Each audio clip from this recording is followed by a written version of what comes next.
Bienvenue dans cette première vidéo. Si vous voulez parler anglais en 30 jours, oubliez les livres de grammaire. Aujourd'hui, je vous montre exactement comment j'ai fait. Let's go! Imaginez, vous allumez votre téléphone, ouvrez une app et en 30 jours seulement, vous parlez anglais sans jamais ouvrir un livre de grammaire. Pas de conjugaison, pas de liste de vocabulaire à apprendre par cœur, juste du flow, de la confiance et des conversations naturelles. Ça semble impossible? Pourtant, c'est exactement ce que j'ai fait. Et aujourd'hui, je vais vous révéler ma méthode secrète, celle qui a transformé mon anglais de scolaire à fluide en un temps record. Prêt à découvrir comment? Parce que ce que je vais vous montrer va changer votre façon d'apprendre l'anglais pour toujours. On nous a toujours dit que pour parler anglais, il fallait maîtriser la grammaire sur le bout des doigts. Résultat, des années à apprendre des règles par cœur, à stresser sur les temps verbaux et à finir par bloquer dès qu'on ouvre la bouche. Le problème, c'est que notre cerveau n'est pas fait pour ça.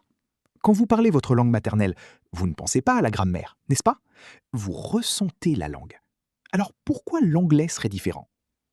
La vérité, c'est que la grammaire est un outil, pas une fin en soi. Elle sert à structurer ce que vous savez déjà, pas à apprendre. Et c'est là que tout bascule. En 30 jours, j'ai arrêté de me focaliser sur les règles et j'ai commencé à vivre l'anglais. Pas de fiches, pas de tableau, juste des émotions, des situations réelles et des mots qui sortent naturellement. Pro tip, la prochaine fois que vous bloquez sur une phrase, ne cherchez pas la règle. Dites-la comme vous la sentez, même si c'est imparfait. L'important, c'est de communiquer, pas d'être parfait. Le deuxième pilier de ma méthode, c'est l'immersion radicale. Pas besoin de partir à Londres ou New York, j'ai transformé mon quotidien en un bain d'anglais. Comment? En remplaçant tout ce que je consommais en français par de l'anglais. 1. Mon téléphone et mes réseaux sociaux, j'ai basculé tout en anglais. Notifications, menus, apps, tout. Au début, c'était déroutant, mais en 48 heures, mon cerveau a switché. 2. Ma musique et mes podcasts. Plus de chansons françaises. À la place, des artistes que j'aime, mais en anglais. Et des podcasts sur des sujets qui me passionnent. 3. Mes séries et films. Plus de doublage. Sous-titres en anglais, et si c'était trop difficile, je ralentissais la vitesse. Astuce. Choisissez des contenus que vous aimez déjà en français. Si vous adorez les documentaires sur la nature, regardez-les en anglais. Votre cerveau retiendra 10 fois plus, parce que c'est lié à une émotion. Le vrai déclic est venu quand j'ai arrêté d'attendre de savoir assez pour parler. J'ai commencé à avoir des micro-conversations tous les jours. Pas des discussions profondes, non, des échanges de 30 secondes à 2 minutes sur des sujets simples. Un, avec des natifs. Via des apps comme Tandem ou HelloTalk, j'envoyais des messages vocaux pour demander l'heure, parler de la météo ou commenter une photo. 2, avec moi-même. Oui, vous avez bien entendu. Je me parlais à voix haute en anglais, en décrivant ce que je faisais. I'm making coffee, it smells good. 3. Avec des IA. Des outils comme Replica ou même Siri en mode anglais. L'avantage? Pas de pression, pas de jugement. Pro tip, ne cherchez pas à tout comprendre. L'objectif, c'est de pratiquer, pas de tout maîtriser. Même si vous faites des erreurs, c'est comme ça que vous progressez. Et croyez-moi, après 30 jours de micro-conversation, j'étais 100 fois plus à l'aise qu'après 5 ans de cours traditionnels.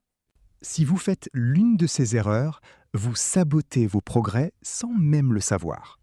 La première, attendre d'être prêt. Spoiler, vous ne le serez jamais.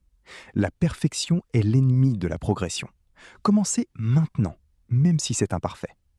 Deuxième erreur, traduire mot à mot. Votre cerveau n'est pas un dictionnaire. Quand vous pensez en français et traduisez en anglais, vous perdez du temps et du naturel. Apprenez des phrases entières, pas des mots isolés. Troisième erreur, abandonnez trop tôt. Les 7 premiers jours sont les plus durs. Votre cerveau résiste, vous avez l'impression de ne rien retenir. Mais c'est normal. Après 2 semaines, tout devient plus fluide. Astuce, notez une phrase par jour que vous avez apprise ou utilisée. À la fin des 30 jours, relisez-les. Vous serez choqué par vos progrès. Pour vous prouver que cette méthode fonctionne, j'ai filmé mon défi 30 jours. Jour 1, je baragouinais quelques mots. avec un accent à couper au couteau. Jour 30, je tenais une conversation de 10 minutes sans hésiter, avec des expressions naturelles et un flot bien plus fluide. Ce qui a fait la différence? La régularité. Pas besoin de passer 3 heures par jour. 30 minutes suffisent, mais tous les jours. Et surtout, pas de pression. L'anglais n'est pas une course, c'est un voyage. Le plus beau, j'ai redécouvert le plaisir d'apprendre. Plus de stress, plus de notes à réviser, juste l'excitation de comprendre et de me faire comprendre. Et c'est ça, le vrai English Flow. Pro tip, si vous voulez essayer, commencez par un seul changement aujourd'hui. Par exemple, mettez votre téléphone en anglais. Demain, ajoutez un podcast, et ainsi de suite. Vous verrez, les résultats viendront plus vite que vous ne le pensez. Alors, prêt à essayer? Si cette méthode vous a inspiré, likez cette vidéo, partagez-la à quelqu'un qui galère avec l'anglais et surtout, dites-moi en commentaire quel est votre premier pas pour les 30 prochains jours. Moi, je vous réponds en anglais, bien sûr. Et si vous voulez aller plus loin, abonnez-vous pour ne rien rater de mes prochains défis et astuces. Je prépare une formation gratuite pour vous aider à démarrer, alors restez connectés. On se retrouve dans les commentaires? Et n'oubliez pas, l'anglais, c'est comme le vélo. Au début, on tombe, mais une fois qu'on a trouvé l'équilibre, on ne s'arrête plus. À très vite!